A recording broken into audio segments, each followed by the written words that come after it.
So hi everyone, good evening. There was little problem in spamming अभी शुरू में. So see, the mode of discussion will be in both Hindi and English and English. So आप लोगों को थोड़ा adjust करना पड़ेगा. It won't be purely in Hindi या purely English में नहीं हो पाएगा because we have students from different places जो डिफरेंट लैंग्वेजेस समझते हैं, मोस्टली इंग्लिश. सो हम उसी पे फोकस करेंगे.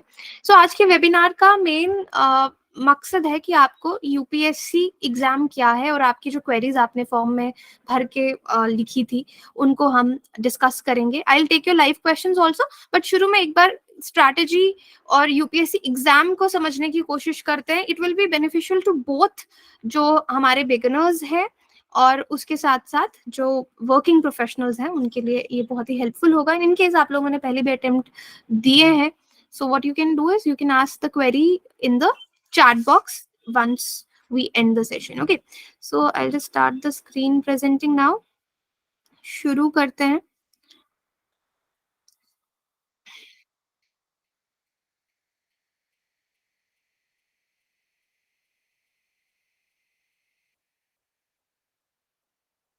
Okay, so you can just tell me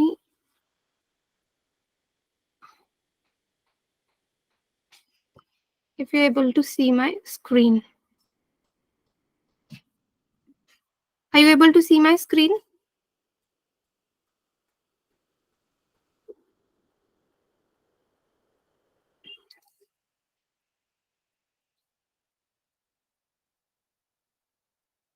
Abhijit आप मुझे बताते रहना, ठीक है, because once I am into the screen मुझे जो कमेंट्स हैं वो तो नहीं दिखेंगे. Abhijeet you can just tell me.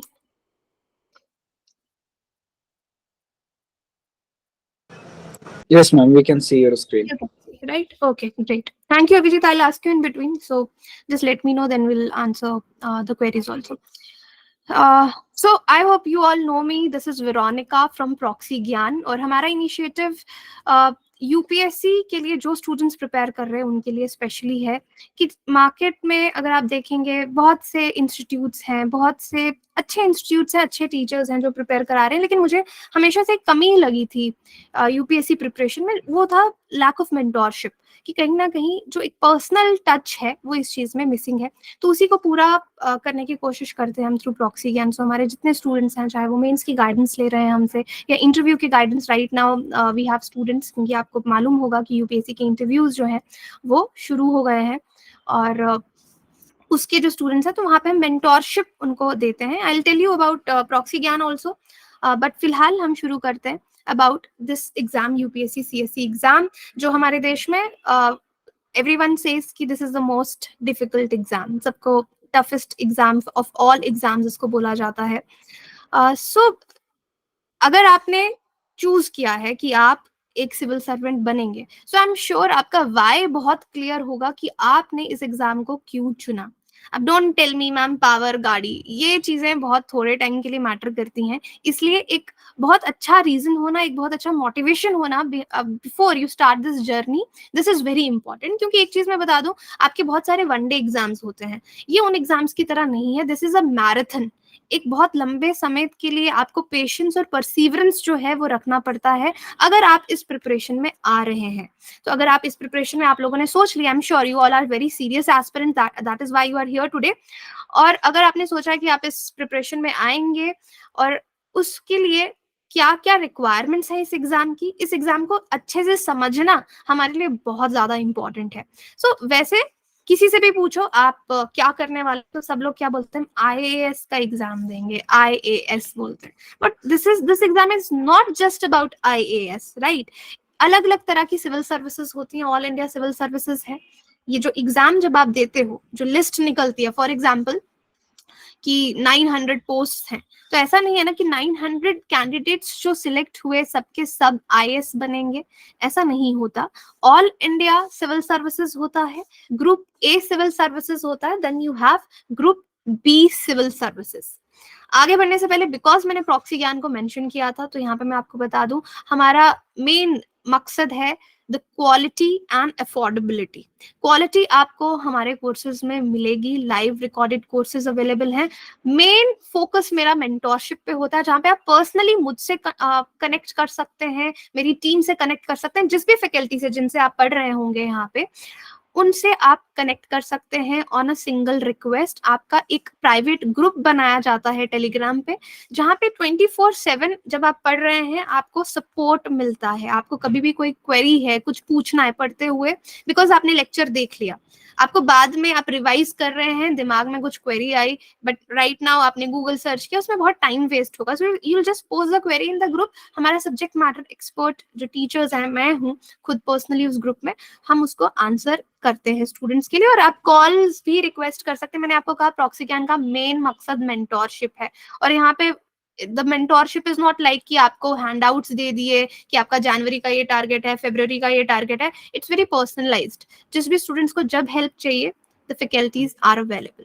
Okay, so otherwise एक बैच में वी टेक ओनली 50 स्टूडेंट्स, ताकि हम पूरा ध्यान अपने एक एक स्टूडेंट पे दे सकें।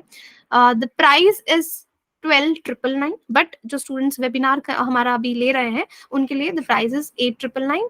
इन केस आप तैयारी शुरू करने वाले हैं, you can definitely connect with our team. Anyway, so we were talking about all India civil services, Indian Administrative Service, IAS।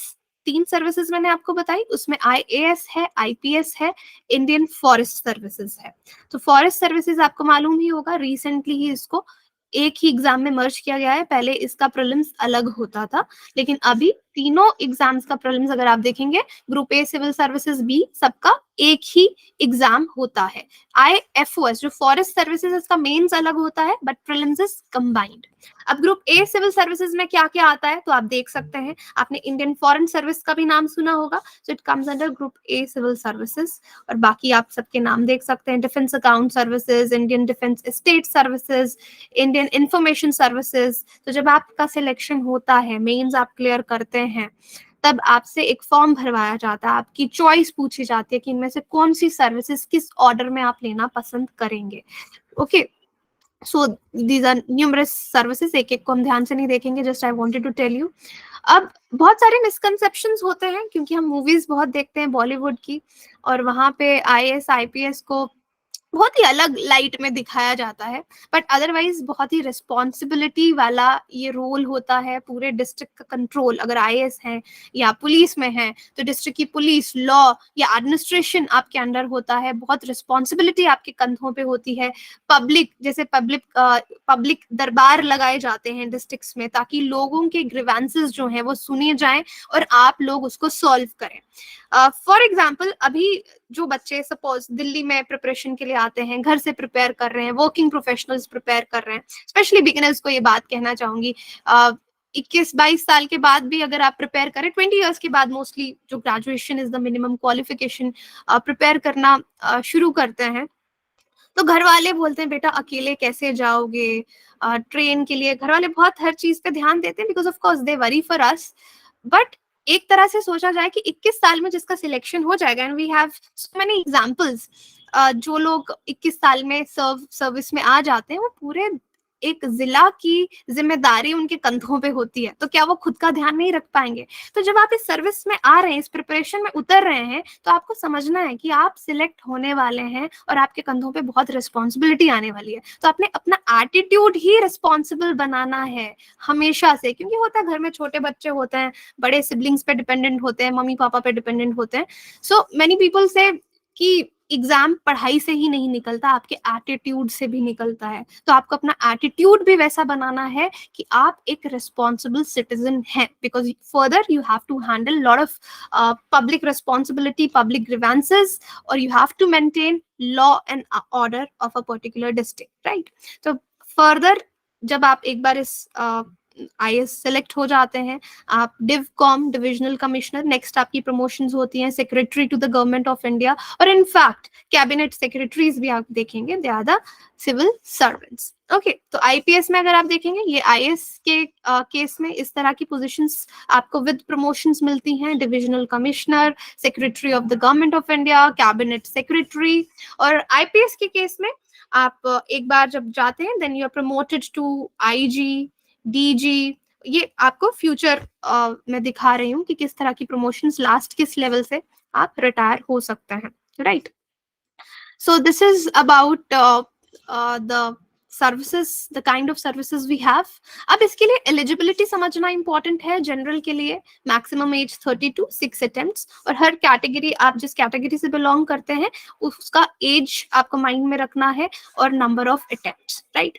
Now जैसे मैंने बताया प्रॉक्सी ज्ञान में वी गिव मेंटोरशिप ना, तो जब हमारे पास स्टूडेंट्स आते हैं तो एक one on one we do personal G meet sessions. अब पर्सनल जी मीट सेशन क्या होता है, बिल्कुल जैसे आप काउंसलर, स्कूल में काउंसलर्स होते हैं ना, उनके पास जाते हैं तो आपसे एक एक चीज पूछते हैं, what is your age, how many attempts have you given, और आप किस कैटेगरी से बिलोंग करते हैं, फाइनेंशियल बैकग्राउंड्स क्या हैं, क्योंकि हर स्टूडेंट की जर्नी अलग है, दो स्टूडेंट्स की जर्नी एक जैसी नहीं हो सकती।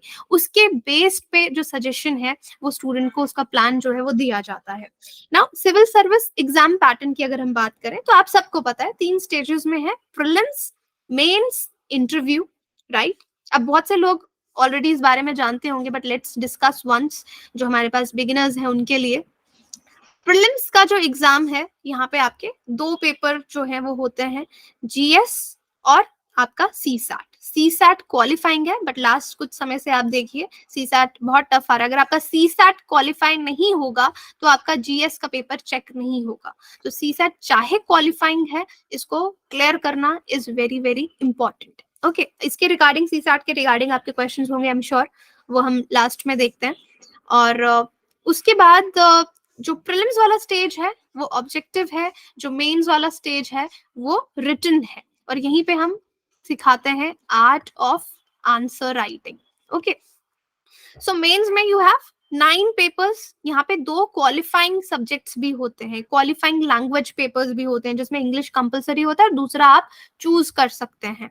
Then you have 1 essay paper, 4 आपके जीएस के पेपर होंगे, 2 ऑप्शनल होंगे। ऑप्शनल इज वेरी इंपॉर्टेंट, क्योंकि ये स्टेजेस को समझिए कि जो बच्चा प्रीलिम्स क्लियर करके, suppose around 15,000 students are selected in mains, तो ये सबका लेवल बहुत सेम होगा, क्योंकि सब प्री करके आए हैं यहाँ पे। क्योंकि प्रीलिम्स में तो बहुत कंपटीशन है, बहुत से बच्चे एग्जाम में बैठ रहे हैं, लेकिन यहाँ से जो बच्चे फिल्टर होके जाएंगे मेंस के लिए, उन सबका लेवल बराबर है। तो यहाँ पे ऑप्शनल्स का बहुत ज्यादा रोल रहता है to get you the rank you want. Then comes the interview, जैसे अभी हम बहुत से स्टूडेंट्स को मेंटोर कर रहे हैं इंटरव्यू के लिए, this is very important stage. लेकिन ऐसा नहीं है कि मेंस के बाद ही इंटरव्यू का जो प्रिपरेशन है वो स्टार्ट होता है, नॉट एट ऑल। इंटरव्यू का preparation the day you thought कि आपको ये एग्जाम देना है, उसी दिन से your preparation for interview should start. आपका attitude, the way you talk, the way you think, the way you read, what you read, everything is very important. आपके दिन की एक एक एक्टिविटी, आपका बिहेवियर सब मैटर करता है, क्योंकि आप जाके बोर्ड के सामने फेक नहीं बन सकते, दे विल कैच यू। वहां पे एक साइकोलॉजिस्ट भी बैठा होता है इंटरव्यू में, तो आप कुछ भी झूठ नहीं बोल सकते, और एवरीथिंग विल बी जज्ड, क्योंकि नॉलेज आपकी पहले 2 स्टेजेस में चेक हो चुकी है। इंटरव्यू में आपकी पर्सनालिटी चेक होगी, what kind of person you are. So person बनने के लिए आप फेक नहीं कर सकते, ना ही उसको मेंस के बाद इमीडिएटली सीख सकते हैं। So you have to start this right from the day you think कि आपको एक आईएएस ऑफिसर या आपको एक सिविल सर्वेंट बनना है। ओके, सो जो मेरिट है खैर वो डिसाइड होगा आपके मेंस में। प्रीलिम्स के मार्क्स फाइनल में नहीं देखे जाते, देखा जाता है आपके मेंस के मार्क्स, और इंटरव्यू में आप कितने मार्क्स लेके आ रहे हैं उसके बेस पे मेरिट लिस्ट जो है वो बनती है। यहाँ पे आपको पूरा जो है दिख रहा होगा division, prelims, mains, interview, GS1, GS2, ये आपको क्लियर हो गया। 2 पेपर आपको प्रीलिम्स में देने हैं, GS2, ये this paper is basically the CSAT and the mains and then interview. Okay, इस तरह का आपका सिलेबस दिखता है। यहाँ पे मैं बता दूं, सिलेबस आपके माइंड में होना चाहिए, आपको याद होना चाहिए, ताकि आप पेपर पढ़ रहे हैं, स्टैटिक का कुछ पार्ट पढ़ रहे हैं, कोई किताब पढ़ रहे हैं, तो आपको याद हो कि ये सिलेबस के किस पार्ट से है। यूपीएससी एग्जाम के लिए, सीएससी एग्जाम के लिए सिलेबस इज वेरी इंपॉर्टेंट। मैं बहुत से स्टूडेंट से बात करती हूँ, ट्रस्ट मी, उनको सिलेबस भी मालूम नहीं होता। सीधा किताबों पे नहीं जाना है आपको, पहले जब जिस दिन आप सोच रहे हैं, आपके जो टेबल है वहां पे इसका एक कॉपी पड़ा होना चाहिए। ओके, अगर आप डिजिटल हैं तो अपने लैपटॉप में रखिए, तो इस तरीके से यहाँ पे आपका आप देखेंगे बुकलेट में या गवर्नमेंट की साइट पे इस तरह से आपका सारा सिलेबस यहाँ पे दिया होगा. The prelims exam, right, the mains examination, paper A, paper B, everything is given like this. Okay, और ये लैंग्वेजेस होती हैं जो मैंने आपको कहा था जिसमें से आप चूज कर सकते हैं. Okay, now strategy. नाउ हर स्टूडेंट पूछता मैम स्ट्रैटेजी क्या होनी चाहिए, तो मैंने आपको शुरू में ही कह दिया कि स्ट्रैटेजी जो है वो हर स्टूडेंट की अलग है. सो मैंने जब when I started, sorry just a second, when I started my career as a UPSC educator, as a UPSC mentor, this is the thing which I found कि एक strategy हर किसी के लिए नहीं हो सकती. Trust me. आपने बहुत सारे interviews, because during all these years of my mentorships and my counseling sessions with the students, I've realized students अब confuse हो जाते हैं. मैम YouTube पे तो बहुत कुछ है, बहुत से टॉपर्स अलग अलग बातें कर रहे हैं, बहुत से टीचर्स अलग अलग बातें कर रहे हैं, कोई बोल रहा है इस तरीके से होगा, कोई और स्ट्रैटेजी बता रहा है. सो ट्रस्ट मी, हर किसी का स्ट्रैटेजी बहुत अलग है और आपका स्ट्रैटेजी, आपका मेंटोर आपको हेल्प कर सकता है. वो मेंटोर कोई भी हो सकता है. आई एम नॉट सेइंग कि आपको मेरे पास ही आना है मेंटोरशिप के लिए. वो मेंटोर आपका कोई फ्रेंड, आपका कोई सीनियर जिसने यूपीएससी क्रैक किया है, कोई टीचर जिस पे आप ट्रस्ट करते हैं, आपके पेरेंट्स, एनीबडी और सिबलिंग्स आपको हेल्प कर सकते हैं टू हैव योर स्ट्रैटेजी कि आपको क्या सूट करेगा. फॉर एग्जाम्पल, पूरी उम्र, क्योंकि आप ग्रेजुएशन के बाद इस एग्जाम में बैठ रहे हैं, ग्रेजुएशन तक आप सुबह कभी जल्दी उठे नहीं, सिर्फ स्कूल और कॉलेज जाते थे. अब यूपीएससी प्रिपेयर करने के लिए आपको किसी ने स्ट्रैटेजी बता दिया, यहाँ पे तो यार सुबह 5 बजे उठना बहुत इंपॉर्टेंट है. तो क्या आप अपना चेंज कर पाएंगे रूटीन? आप सोचेंगे लेकिन आप चेंज नहीं कर पाएंगे. या तो आप, हाँ कुछ लोग कर भी लेते हैं, exceptions are there, I agree, but mostly जो आपके लिए ग्रेजुएशन तक वर्क किया है वही स्ट्रैटेजी आपके लिए यहाँ पे भी वर्क करेगी, जो आपका लाइफस्टाइल है. That is why I am saying कि कुछ भी ओवर एम्बिशियस प्लान्स नहीं बनाने हैं.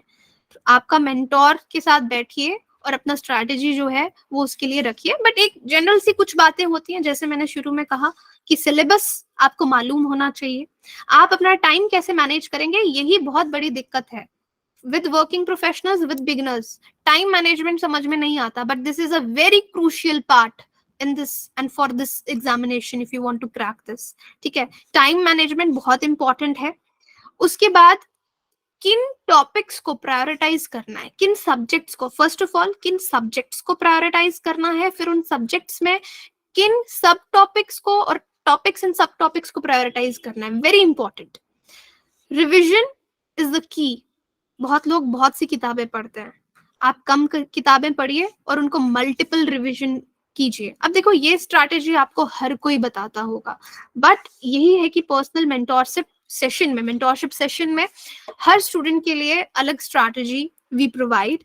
यही इन्हीं बेसिस पे, कुछ अलग नहीं है. मेंटोरशिप में मैंने किसी को कुछ अलग गाइड करते हुए नहीं देखा, ना खुद किया. हर स्टूडेंट के अकॉर्डिंग उसका टाइम मैनेजमेंट उसको समझाया. और students know everything, but you need an external validation. Sometimes आपको लगता है कि कोई बता देगा, बट ऐसा नहीं है. प्रोबेबली आपको मेंटोर की भी कभी जरूरत नहीं होगी if you can talk to your inner self कि आपको, आपके लिए क्या टाइम मैनेजमेंट सही रहेगा. टाइम मैनेजमेंट और प्रायोरिटी एरियाज वेरी इंपॉर्टेंट, क्योंकि इससे आपका कॉन्फिडेंस इंप्रूव होगा. Sometimes students ask ma'am confidence बहुत लो है, कॉन्फिडेंस को कैसे इंप्रूव करें. See, your knowledge, what you know is your confidence. तो जितना आप पढ़ेंगे, अगर आपको कोई चीज बहुत अच्छे से आती है, उससे, उसके बारे में, उस सब्जेक्ट से, या कोई भी चीज, कोई गेम, कोई it could be any recreational thing जो आपको बहुत अच्छे से आता है, उसके बारे में आपसे कोई भी कुछ भी पूछ लेगा, you will be able to answer, because आपका कॉन्फिडेंस जो है वो बहुत हाई होगा. Right. So right strategy is very important. So I am sure आपने, बहुत से लोग ट्विटर से हमारे साथ यहाँ पे जुड़े होंगे, एंड यू नो दैट कुछ लोगों को will give the free book give away. अब बहुत से लोग हैं और हर कोई डिजर्विंग है, तो आई कैन नॉट चूज बच्चों में से कि किसको किताब दी जाए. So there is the matter of luck also. UPSC में भी लक रहता है, जैसे थोड़ा बहुत, तो इस चीज में भी थोड़ा सा लक है कि किसको वो बुक जाएगी. बिकॉज मेरे पास बहुत मैसेजेस आते हैं and I find every student जो प्रिपेयर कर रहा है, every one is deserving. So that is why I can not choose. तो हम एक रैंडम मेथड से चूज करते हैं. So will do this time also. So now talking about right strategy. Right strategy इस एग्जाम की क्या है? फर्स्ट ऑफ ऑल आप डिसाइड कर लीजिए आपके पास कितने आवर्स हैं इस एग्जाम को देने के लिए. Whether you are giving, you are a beginner and आपके पास पूरा टाइम है, आप 10 घंटे देने के लिए तैयार हैं. You are a working professional, so working professionals के पास एक दिन में 4 से 6 घंटे के बीच में होता है, वेदर यू चूज 4 और 6, राइट? तो ये सब सोचना बहुत इंपॉर्टेंट है कि आप जितने भी आवर्स अपने लिए सोच रहे हैं धीरे धीरे आप उनको इंक्रीज करेंगे. In case you are working तो आप प्री तक तो चलिए, जब तक 1 साल का आपके पास टाइम है, आप 4 आवर्स लेके भी पढ़ रहे हैं, और वीकेंड्स जब आपकी कोई छुट्टी आ रही है तब आप ज्यादा टाइम दे रहे हैं, 10-12 आवर्स भी दे रहे हैं, और आपको देने पड़ेंगे. Slowly you will increase the time, and if you clear prelims I am sure कि आप लोग लीव अप्लाई करेंगे और आप मेंस देंगे, बिकॉज मेंस प्रीलिम्स क्लियर करने के बाद वर्किंग प्रोफेशनल्स के लिए स्पेशली अगर वो लीव नहीं रहेंगे things will become difficult, right? तो शुरू के लिए आपको बेसिक बुक्स से शुरू करना है, एनसीईआरटी से शुरू कीजिए, फिर आप बेसिक बुक्स पे जंप कीजिए, और फिर आप अगर आप कोई लेक्चर्स देखना चाहते हैं, see again I want to tell you very important thing here, very important. हर बच्चा कोचिंग के लिए भागता है, पीछे भागता है, और बहुत से स्टूडेंट्स ऐसे आते हैं, मैम आपने जो वीडियोस हमको दी हैं, आपने जो लेक्चर्स दिए हैं, आर दे सफिशिएंट? मैं हर एक को एक ही एग्जाम्पल देती हूँ, यहाँ पे भी यही एग्जाम्पल दूंगी. आप लोग खाना खाते हैं, लेकिन आपको सब पता है कि सप्लीमेंट भी आते हैं, वाइटामिन के सप्लीमेंट्स आते हैं, हर न्यूट्रिएंट के सप्लीमेंट आते हैं. तो अब आप खाना खाना छोड़ देंगे और सोचेंगे सिर्फ दवाइयों के बलबूते पे हम जी लें जिंदगी, तो आप सोच सकते हैं ना what will happen to your body, right? खाना खाना इज वेरी इंपॉर्टेंट. इसी तरह से बुक्स पढ़ना is very important. They are the food. Okay, so these lectures, these coaching institutes, these mentorship programs, even ours, these are supplementary. ठीक है, ऐसा नहीं है कि अब सप्लीमेंट्स का कोई रोल नहीं है, सप्लीमेंट्स का भी रोल है, बट आप ये मत पूछिएगा मुझसे कि मैम सिर्फ वीडियोस से हो जाएगा. My answer will always be no. हो सकता है कि हो जाए, but very rare chances. Books are very important, very important. Okay, और वैसे भी जब भी आप शुरू करें, जैसे मैंने आपको इसके अलग अलग स्टेजेस बताए, there is prelims, there is mains, right? तो प्रीलिम्स और मेंस का अलग अलग प्रिपरेशन नहीं है. जब आप प्रिपरेशन शुरू करें, आपकी prelims cums mains integrated approach होनी चाहिए, कुछ अलग अलग प्रिपेयर नहीं करना आपको. Okay, so here one more important topic that I want to cover is how to make effective timetable. कि टाइम टेबल कैसा बनाया जाए. See, there are two things. One is discipline, ठीक है? One is rhythm. Okay, and another term that I want to use is consistency. आपने हर किसी से सुना होगा. मोटिवेशन की बात नहीं करूंगी. मोटिवेशन यू ऑल नो, एक दिन मोटिवेशन रहती है, 2 दिन मोटिवेशन रहती है, मोटिवेशन उससे ज्यादा काम नहीं करती. You should have an inner motivation कि आप एग्जाम क्यों करना चाहते हो, बट डेली बेसिस पे मोटिवेशन वर्क नहीं करेगी, it will never work. So discipline होना इज इम्पोर्टेंट, और डिसिप्लिन से भी ज्यादा रिदम होना इज इम्पोर्टेंट. अब डिसिप्लिन और रिदम में क्या फर्क है? ओके, अब डिसिप्लिन और रिदम में क्या फर्क है? डिसिप्लिन का मतलब है कि आपने टाइम टेबल में रोज बना लिया कि मुझे 8 बजे उठना है, 8 बजे मुझे ये सब्जेक्ट पढ़ना है, 8 से 10 में ऐसे पढ़ूंगा या पढ़ूंगी, फिर 10 से 11 ये करूंगी. That is discipline, but that is hard to achieve. ठीक है, this is very hard to achieve discipline. Why? क्योंकि एक दिन अगर आप 8 बजे नहीं उठे तो आप बोलोगे ओ माय गॉड, अभी तो मुझे ज्योग्राफी पढ़ना था उठ के, अब तो मैं 10 बजे उठी आज या 9 बजे उठी, अब तो मैं ज्योग्राफी नहीं नेक्स्ट सब्जेक्ट पढ़ती हूँ. That is difficult to achieve. But rhythm is very important. Rhythm का मतलब कि चाहे आप 8 बजे उठे या इससे पहले चाहे 5 बजे उठे, चाहे आप 9 बजे उठे या अपना दिन 10 बजे शुरू करें, आपका जो रूटीन है, जो टारगेट्स आपने डिसाइड किए, वो उसी वक्त से शुरू होने चाहिए. रिदम सेम रहना चाहिए. कभी आप 8 बजे उठते हैं, मम्मी आपको ब्रेकफास्ट देती है, आप 12 बजे भी उठते हैं तो भी आप ब्रेकफास्ट करते हैं, है ना? चाहे लंच का टाइम हो आप उसको ब्रेकफास्ट बोलेंगे या ब्रंच बोलेंगे, राइट? इसी तरीके से जब भी उठे रिदम वही होना चाहिए आपका, जो आपने सीक्वेंस डिसाइड किया है खुद के लिए. सो गोल्स आपके क्लियर होने चाहिए. गोल्स आपने कैसे बनाने? गोल्स या इनको मैं टारगेट्स बोलूंगी, बिकॉज मैं जब I talk to my students, I don't tell them कि यार तुम बहुत बड़े बड़े टाइम टेबल्स बनाओ, छोटे छोटे टारगेट्स लो। एग्जाम का सिलेबस तो बहुत है, जब हम एग्जाम के सिलेबस को बर्ड आई से देखेंगे तो हमको बहुत ज्यादा दिखेगा कि बहुत कुछ है, लेकिन अगर हम उसको डिवाइड कर लेंगे छोटे छोटे हिस्सों में तो हमको कम दिखेगा। और अपने टारगेट्स कैसे ना, अपना डे कैसे डिसाइड करना है। फॉर एग्जाम्पल आज क्या तारीख है, जो भी तारीख है आज, कल का जो मेरा रूटीन होगा आज रात को सोते हुए ही वो मैं डिसाइड कर लूंगी, क्योंकि रूटीन बनाने में भी टाइम वेस्ट होता है।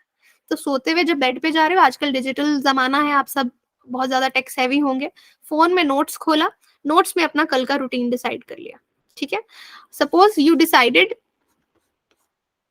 5 activities, 1 2 3 4 5 activities, but you are able to achieve only 3, 2 नहीं कर पाए, तो इसको नेक्स्ट डे के टारगेट्स में डाल दो, ठीक है। तो हर दिन के टारगेट्स अपने डिसाइड करो। सो स्लोली आपको आदत हो जाएगी हर दिन का टारगेट डिसाइड करने का, देन आपको आदत हो जाएगी हर वीक का टारगेट डिसाइड करने का, right. So your goals and your targets should be very very clear, okay.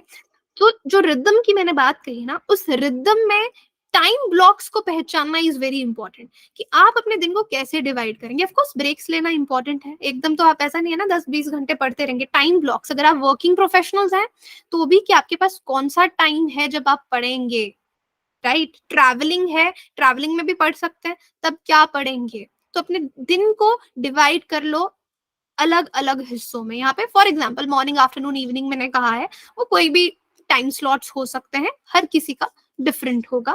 फिर उनमें प्रायोरिटी, मैंने कहा प्रायोरिटी सब्जेक्ट्स आप डिसाइड करेंगे। Suppose you join us, I will help you to identify कि कैसे प्रायोरिटी सब्जेक्ट्स यहाँ पे डिसाइड होंगे, राइट। कि कौन सा सब्जेक्ट ज्यादा पढ़ना चाहिए, कौन सा कम, कौन कितना प्रोडक्टिविटी देगा। And with your goals be realistic. Trust me, हर किसी के साथ ये चीज होती है, हम बहुत ओवर एम्बिशियस हो जाते हैं। शुरू शुरू में जब प्रिपरेशन करते हैं ना, बहुत एनर्जी होती है कि हम तो अब तो क्लियर करना है, बट धीरे धीरे दिस एनर्जी डाइज आउट, कम हो जाती है, फिर लोग डिप्रेशन में चले जाते हैं, सैड हो जाते हैं, परेशान हो जाते हैं, ओके। इसलिए be realistic when you decide your goals. If you are slow learner, सबको अपनी पेस पता होती है, ओके। तो आपका जो पेस है उस हिसाब से अपने टारगेट्स डिसाइड कीजिए, कि अगर आपको लगता है आप एक ही सब्जेक्ट पढ़ पाएंगे, एक ही सब्जेक्ट पढ़िए, ठीक है। उसको डिवाइड कर लीजिए। आपको लगता है आप 3-4 एक्टिविटीज कर सकते हैं, 3-4 चीजों को, टॉपिक्स को लेके चल सकते हैं, तो 4 लीजिए। 2 कर सकते हैं, 2 कीजिए, but be realistic and be sincere to yourself. Sincerity खुद से रखना बहुत इंपॉर्टेंट है। आपको किसी को नहीं दिखाना है, किसी को प्रूव नहीं करना है कुछ बन के, अपने लिए करना है। सो बी रियलिस्टिक। और एक बैलेंस शेड्यूल, जैसे मैंने कहा, सिर्फ पढ़ाई में नहीं जाना है, everything is important and most important thing is health. मेरे बहुत से स्टूडेंट्स मैंने एग्जाम के पास देखती हूँ, या तो परेशानी से वोमिटिंग्स होने लग जाती हैं, बाहर का खाना खाते हैं, बहुत से स्टूडेंट्स घर से बाहर रहते हैं, बाहर का खाते पेट खराब हो जाता है। अपनी डाइट का बहुत ध्यान रखना है, थोड़ा बहुत वर्कआउट करना है, इट इज वेरी इंपॉर्टेंट, क्योंकि long hours you are sitting, okay, आपके बैक में इश्यूज हो सकते हैं। You have to be careful. Health है तो सब है। जब हम बीमार पड़ते हैं ना कभी हॉस्पिटल में, गॉड फॉरबिडन किसी को ये चीज ना देखनी पड़े, उस टाइम इंसान बस यही सोचता है यार बच जाऊं, that is important. So health is very important. Health के साथ बिल्कुल नहीं खेलना है, क्योंकि this can effect your preparation. So your diet, your health very important, तभी आपकी बाकी चीजें भी अच्छे से हो पाएंगी। आप टाइम मैनेजमेंट टेक्निक्स भी अपने में रख सकते हैं, छोटे छोटे ब्रेक्स ले सकते हैं। अगर आपको लगता है कि आप लगातार लॉन्ग सिटिंग्स नहीं दे सकते, 30 मिनट्स पढ़िए, 5 मिनट का ब्रेक ले लिया, 1 घंटा पढ़ लिया, 10 मिनट का ब्रेक ले लिया, वट एवर सूट्स यू, आप अपने लिए उसको डिसाइड कर सकते हैं। नाउ जब हम काम भी करते हैं ना, फॉर एग्जाम्पल प्रॉक्सी ज्ञान की हमारी टीम वर्क करती है, so we decide reminders and deadlines, very important. अगर लाइफ में डेडलाइन नहीं है ना, तो कभी कोई काम नहीं होता। क्योंकि हाँ, मैं हिस्ट्री कर लूंगी या कर लूंगा, मैं ज्योग्राफी कर लूंगा, बट कब कर लूंगा, अगर वो डिसाइडेड नहीं है ना, तो आप उसको टाइम पे खत्म नहीं कर पाएंगे। तो जो मैंने आपको टारगेट्स वाली बात कही ना, कि डे के टारगेट्स, इसी हिसाब से आपके वीक के टारगेट्स और मंथ के टारगेट्स भी होने चाहिए। आपकी डेडलाइंस होनी चाहिए, that by this month my history, my polity, this should be completed by this month, my environment should be completed, okay. So have deadlines, very important, okay. So these are general things जो आपको सब बोलेगा, be flexible. ऐसा भी नहीं है कि एक रिदम, तभी मैंने कहा ना डिसिप्लिन से ज्यादा रिदम इज इम्पोर्टेंट, क्योंकि रिदम में आपको ऐसा नहीं है कि अपने स्केड्यूल के साथ you have to stick, you can change things, some days you can take a break. So flexibility is also very important, बहुत रिजिड नहीं हो जाना है खुद के साथ, और खुद सेल्फ डिसिप्लिन प्रैक्टिस करना इंपॉर्टेंट। सब लोग ये क्वेरी लेके आएंगे मेरे पास कि मैम पढ़ाई नहीं हो रही, समझ नहीं आ रहा कैसे करें, मन ही नहीं करता। अब खुद का मन नहीं करेगा तो कैसे करोगे? तो you have to practice self discipline, खुद के साथ स्ट्रिक्ट होना पड़ेगा।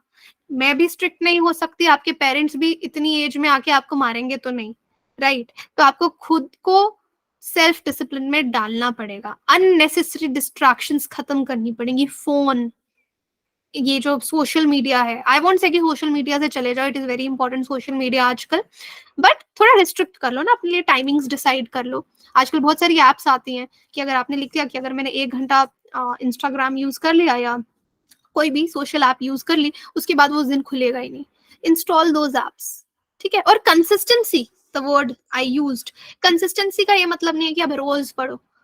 कंसिस्टेंसी का मतलब है if you have decided that I will study working professionals for example, कि हम मंडे, वेडनेसडे, फ्राइडे पढ़ाई करेंगे, तो उतने वही दिन करो, चाहे फिर ट्यूसडे को मत करो, बट जो आपने सोचा है ना उतना करो, जो आपने अपना रिदम बनाया है ना उसको फॉलो करो, that is consistency. Consistency does not mean daily, what you have decided for yourself, that is consistency. Okay, important to know what should not be done before exam. So अब क्या क्या करना है जितना वो इम्पोर्टेंट है, क्या नहीं करना है वो भी बहुत इंपॉर्टेंट है। अगेन सिलेबस को इग्नोर मत करो। अभी बहुत स्टूडेंट्स पूछ रहे थे जो फॉर्म्स फिल किए थे आप लोगों ने कि मैम पीवाईक्यूज करने चाहिए। बिल्कुल करने चाहिए PYQs, very important. Right now proxy ज्ञान पे आई एम मेकिंग लेक्चर्स 2013 से 2023 तक के सारे पीवाईक्यूज मैं आपके लिए कवर करूंगी विद एक्सप्लेनेशंस, विद वीडियोस। ये इंपॉर्टेंट क्यों है? एक तो आपको, आप पढ़ते जाते हैं, लेकिन जब आप पेपर देखते हैं आप बोलते हो मैंने तो सब पढ़ लिया लेकिन मैं एक भी क्वेश्चन सॉल्व नहीं कर पा रही या कर पा रहा। What is the reason? Because you are not aligned with the exam. You're not aligned with the thought process of the examiner.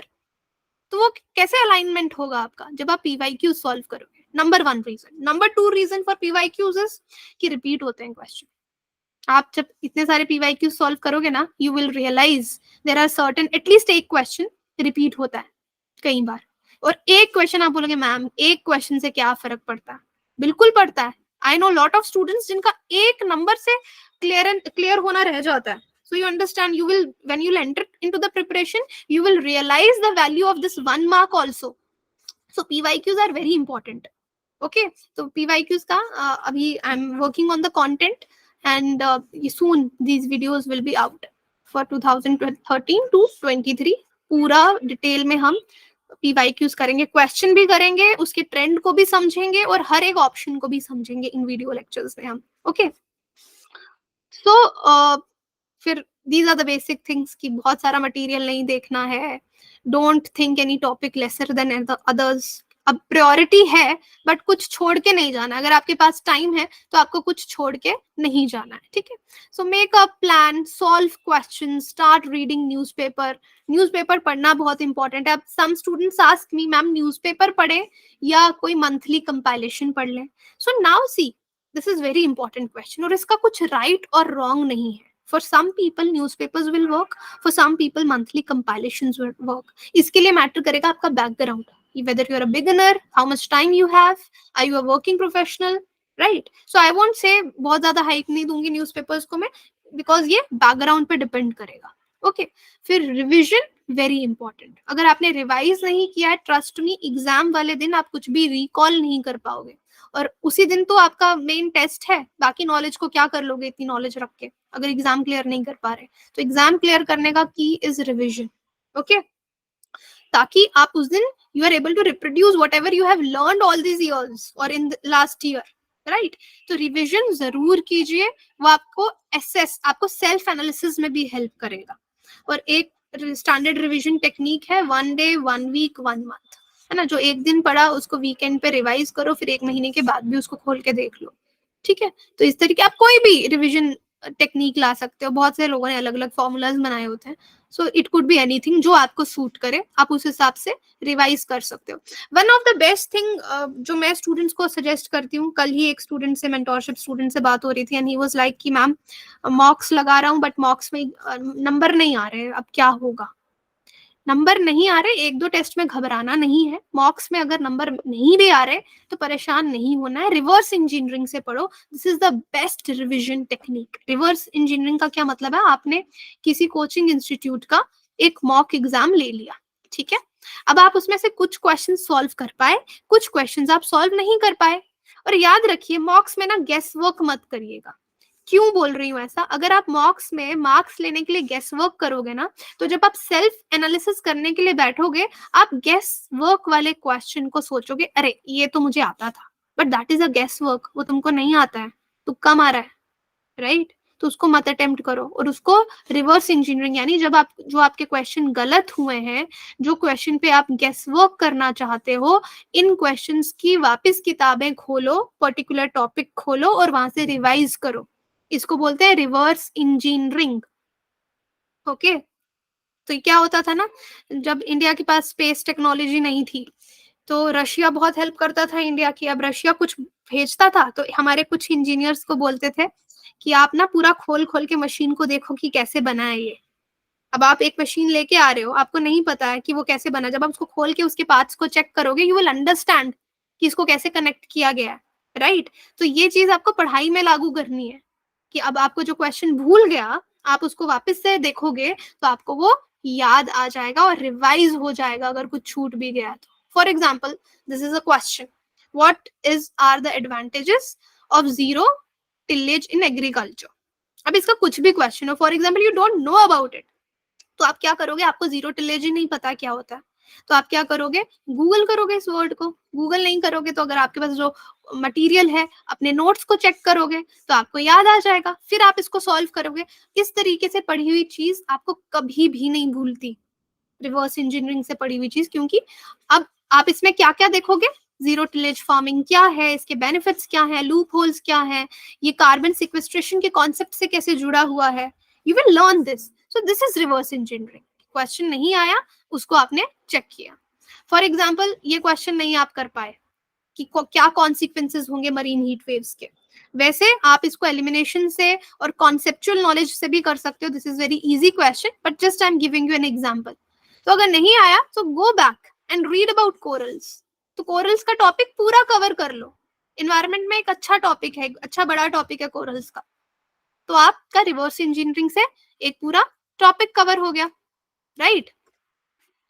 So these are the few things जो मैं आपको बताना चाहती थी. Now session could be, just a second, मुझे main screen पे आने दो.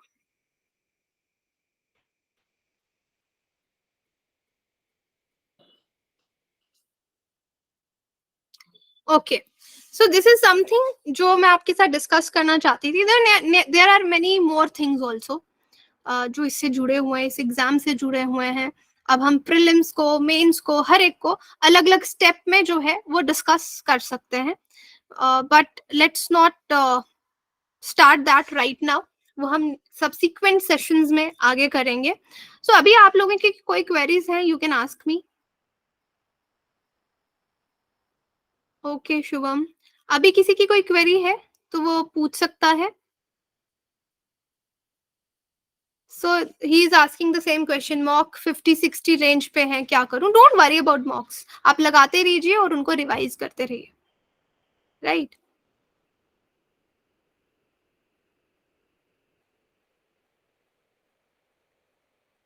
शुभम, एक साल के तो पढ़ के चलिए.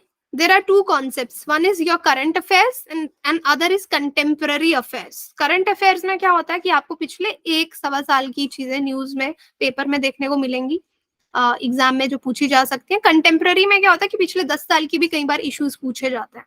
बट एनीवे, उतना तो आप मेजर कवर कर ही लेंगे, बट एक सवा साल के करंट अफेयर्स आप मान के चलिए.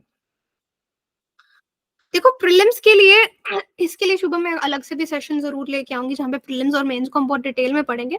चार मेन सब्जेक्ट्स हैं आपके, है ना, बिग फोर जिनको कहा जाता है. You have history, you have polity, you have economics, you have geography. ये तो पढ़ना है. Then you have science and tech in environment. अभी science and tech in environment का रोल पिछले कुछ 4-5 सालों के ट्रेंड एनालिसिस से बहुत इंक्रीज हो गया. तो ऐसा नहीं है कि प्रायोरिटी आपका होना चाहिए.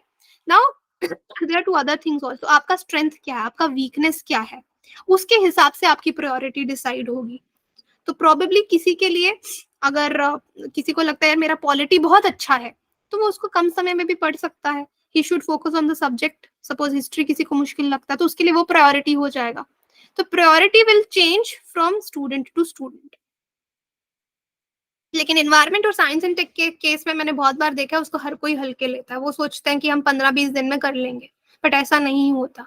उनके करंट अफेयर, उनका कॉन्सेप्चुअल नॉलेज होना is very very important. Harshit, ma'am, which approach is more beneficial, dedicating entire days to one or two subject versus splitting study time? So Harshit, that is what I'm saying कि हर student के लिए अलग है.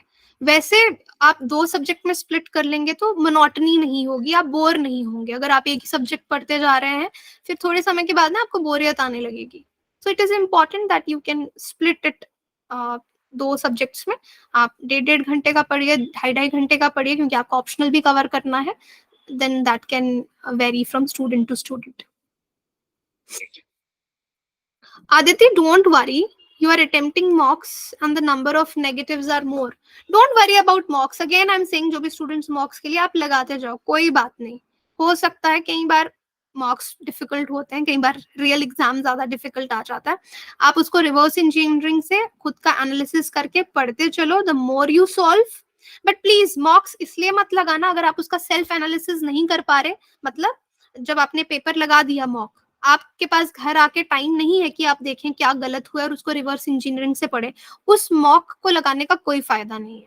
तो जो mock लगा रहे हो, जो वहां पे क्वेश्चंस गलत हो रहे हैं, उनको रिवाइज करो आके. ठीक है, चाहे फिर कम मॉक्स लगाओ, but do revise them, otherwise it's a futile exercise.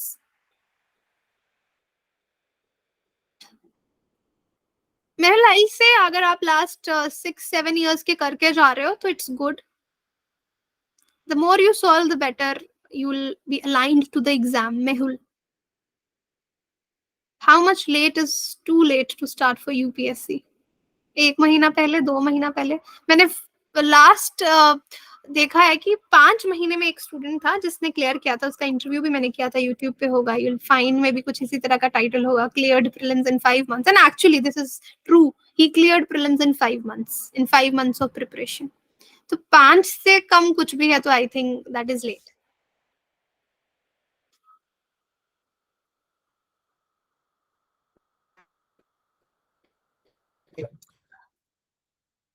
Okay, now somebody is asking about environment and science and tech. So environment and science and tech के लिए I'll suggest कोई भी टीचर के लेक्चर्स आप देख लो. ये 2 ऐसे सब्जेक्ट हैं जिनके लिए मैं बुक्स रिकमेंड नहीं करूंगी. क्यों नहीं करूंगी?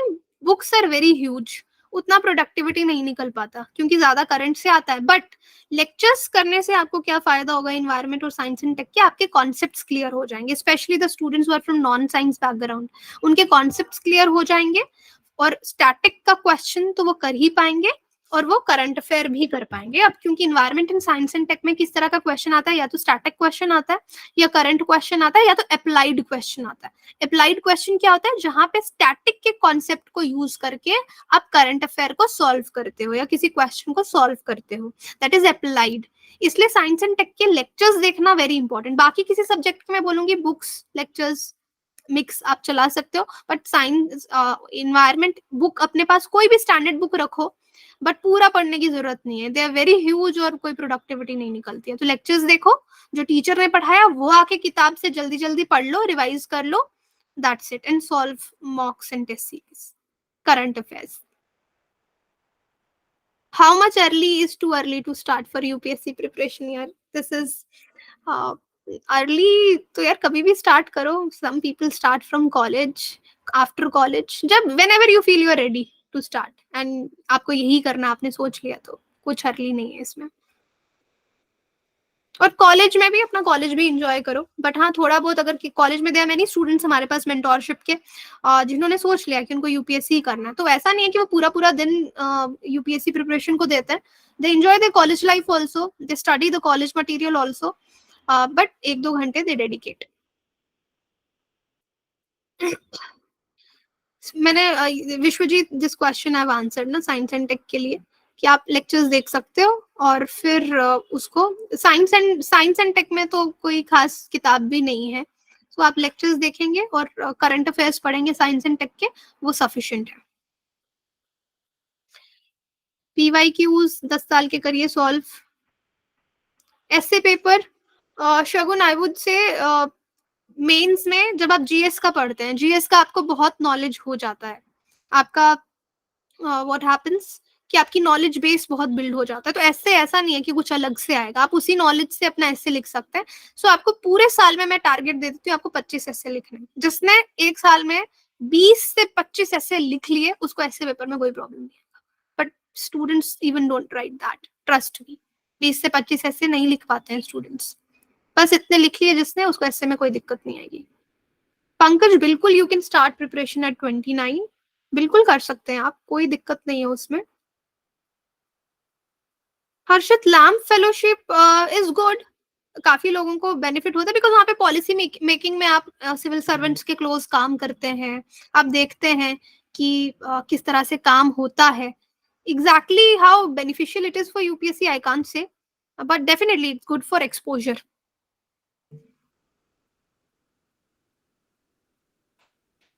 साइंस एंड टेक के करंट अफेयर्स देखिए लास्ट में एक हम कंपाइलेशन प्रॉक्सी ज्ञान पे भी लाएंगे, बट अदरवाइज आप किसी भी कोचिंग को फॉलो करते हैं उनके जो करंट अफेयर्स हैं, स्टिक टू वन सोर्स. ऐसा नहीं है कोई कोचिंग अच्छा है कोई बुरा है, stick to one source. Prelims is okay, the real problem is optional. देखो ऑप्शनल कैसे डिसाइड करना होता है ना, या तो आपका बैकग्राउंड हो, यूजुअली स्टूडेंट्स के दिमाग में 1-2 सब्जेक्ट होता है जिसमें उनको कंफ्यूजन होती है, तो उसका सिलेबस देखो, उसके क्वेश्चन पेपर्स देखो, पास्ट क्वेश्चन पेपर्स देखो, आपको अगर लगता है आप उसको कर सकते हो then take up that option. और प्लीज डोंट गो फॉर कि कौन सा ज्यादा स्कोरिंग है कौन सा कम स्कोरिंग है, that doesn't matter. Okay optional का मैंने आंसर दे दिया.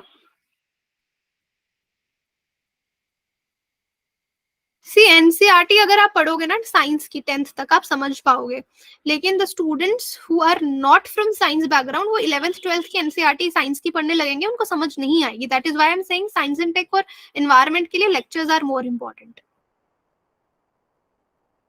Okay you can cover from anywhere.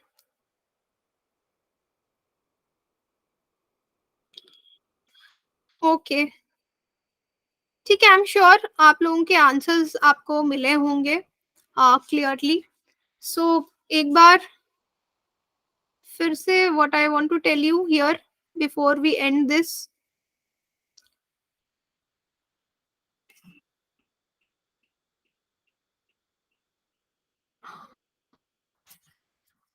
I again want to repeat this. See, abhi I'll bring 2 more sessions on for prelims और mains को हम अलग अलग से भी डिस्कस कर सकते हैं, उसको भी हम करेंगे. What is happening? Just a second. Yes. So this slide I wanted to show you in case you want to become part of proxy ज्ञान, आप ज्वाइन करना चाहते हैं, पढ़ना चाहते हैं, मेंटोरशिप लेना चाहते हैं from me and my team, तो आप डेमो ग्रुप में जहाँ पे ज्वाइन है वहाँ पे बता सकते हैं, मुझे कहीं पे भी पर्सनली टेक्स्ट कर सकते हैं. So mentorship is the main thing which I focus on. मैं फिर से यही बोलूंगी, जितने क्वेश्चंस आपने मुझसे पूछे I have answered you, but हर किसी का और स्पेसिफिक और स्पेशल स्ट्रैटेजी जो है प्रॉक्सी ज्ञान वो अपने हर स्टूडेंट को देता है. Now I have lot of students from north east जो लोग अपने मेंस के लिए प्रिपेयर कर रहे हैं, तो उनके लिए स्पेशल आंसर राइटिंग इवैल्यूएशन भी हम करवाते हैं. I check personally check evaluate their questions and guide them on weekly sessions. So mentorship is something I really believe in, क्योंकि lectures आप कहीं से भी ले लो, everything is same, all teachers are very good, but mentorship is somewhere missing I feel. So जिस student को mentorship का need लगता है that I need a mentor, you can please connect us. Or for this webinar only, the price is 8,999.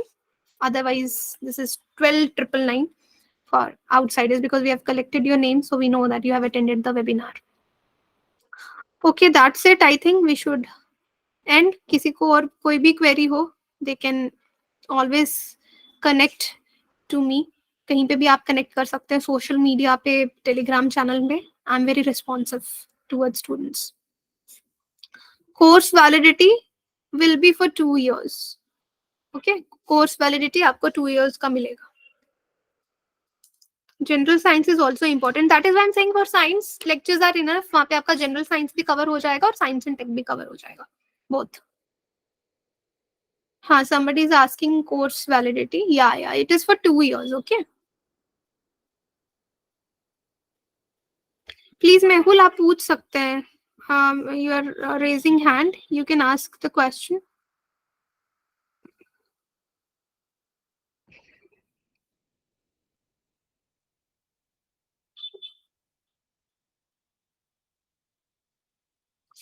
Mohan, बिल्कुल मैं बार बार बोल रही हूँ वर्किंग प्रोफेशनल्स के लिए कि बिल्कुल आप जॉब के साथ प्रिपेयर कर सकते हैं. अगर आप 4 घंटे दे पा रहे हैं और इनफैक्ट 3 भी दे पा रहे हैं, दिस स्ट्रेटेजी फॉर एवरीवन.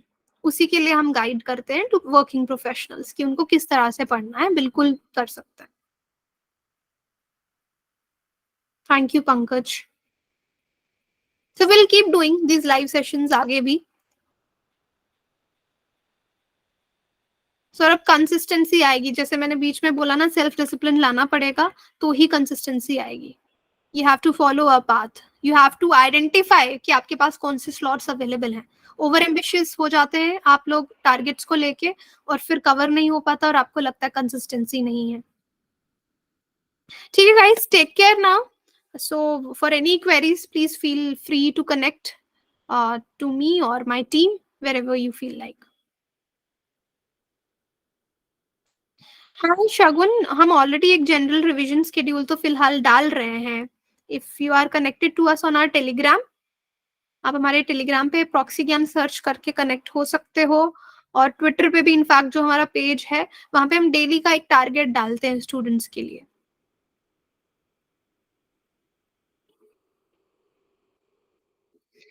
देखो, नोट्स बना सकते हो. नोट्स बनाने से बढ़िया कुछ नहीं है. खुद लिख के जो याद किया जाता है वो कभी नहीं भूलता.